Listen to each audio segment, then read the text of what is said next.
భయం గుప్పిట్లో గుంగులాట. బీఆర్ఎస్ ఇచ్చిన నిరసన పిలుపునకు దూరం. జనంలోకి వెళ్లే పరిస్థితి లేకే ముఖం చాటనంటూ జోరుగా ప్రచారం. రంగంలోకి కేటీఆర్ ముఖ్య కార్యకర్తలు రేపు కరీంనగర్ సమావేశం. కరీంనగర్లో బీఆర్ఎస్ నాయకులు భయం గుప్పిట్లో మగ్గుతున్నారా? ప్రజల్లోకి వెళ్లే పరిస్థితి లేక ముఖం చాటేస్తున్నారా? ఉద్యమ పార్టీకి ఊపిరి పోసిన కరీంనగర్ జిల్లాలో ఆ పార్టీ కొన ఊపిరితో కొట్టుమిట్టాడుతుందా? ఒకప్పుడు ఉద్యమ పార్టీ పిలుపునిస్తే ఊరు వాడ కదిలిన ఈ జిల్లాలో ఉనికినే కోల్పోయే పరిస్థితి ఎందుకు వచ్చింది?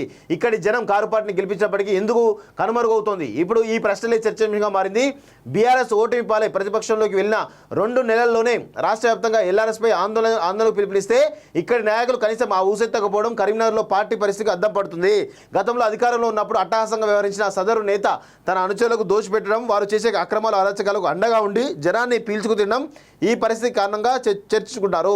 ఇప్పుడు ఉద్యమ పార్టీ నేతకు జనంలోకి వెళ్లే పరిస్థితి లేక ముఖం చాటేయడం కరీంనగర్ జిల్లాలో హాట్ టాపిక్గా మారింది. అయితే గ్యాంగ్ లీడర్గా గంగుల వ్యవహరించిన తీరు, గ్యాంగ్ లీడర్ అట, కరీంనగర్లో గ్యాంగ్ లీడర్ గంగులాట.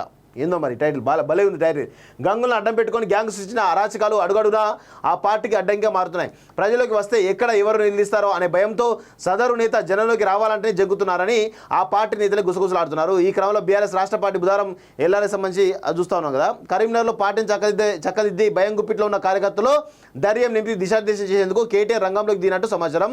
రేపు నగరంలోని ఓ ప్రముఖ హోటల్లో బీఆర్ఎస్ ముఖ్య కార్యకర్తలు సమావేశం ఏర్పాటు చేసినట్టు తెలుస్తుందట. విషయం ఏంటంటే మిత్రులారా, ఇక ఈ గంగుల కరీంనగర్ గ్యాంగ్ లీడర్ గుంగులాట, ఈయన అనుచరులంతా కూడా ఈరోజు ఎకరాల భూములను కబ్జా చేసి పేద ప్రజల భూములను కూడా ఈరోజు కబ్జా పెట్టి అక్రమ రిజిస్టర్ చేయించుకొని పెద్ద ఎత్తున ఇస్తూ ఉంటే అక్కడ ఉన్నటువంటి ఎస్పీ వీళ్ళపైన ఉక్కుపాదం మొప్పి అనేక మంది కార్పొరేటర్ వాళ్ళని అరెస్ట్ చేయడం కూడా జరిగింది వాస్తవంగా. సో ఇప్పుడు పరిస్థితి ఏంటంటే పేద ప్రజల విషయంలో ఈరోజు ఒక ఉక్కుపాదం మోపుతా ఉన్నారు. అందుకే ఈయన భయం గుప్పిట్లో బతుకుతా ఉన్నట్టు తెలుస్తూ ఉంది వాస్తవంగా.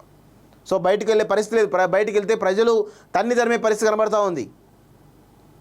అందుకే బయటికి వెళ్ళకుండా ఉంటా ఉన్నాడు. అందుకే అధికారంలో ఉన్నప్పుడు కొంచెం జాగ్రత్తగా భయంతో భక్తితో పనిచేయాలి, ప్రజలకు దగ్గరగా పనిచేయాలి. కానీ పేద ప్రజల భూములు లక్కుంటామంటే ప్రజలు ఊరుకుంటారా? ఖచ్చితంగా నిలదీయరా? ఒకప్పుడు టైం నీది ఉండొచ్చు కాక ఇంకొకసారి వేరే టైం వస్తుంది, అప్పుడు ఊరుకుంటారా? ప్రజలు తన్ని తరుముతారు, చీపులతో తన్ని తరుముతారు. అది గుర్తుపెట్టుకోవాలి.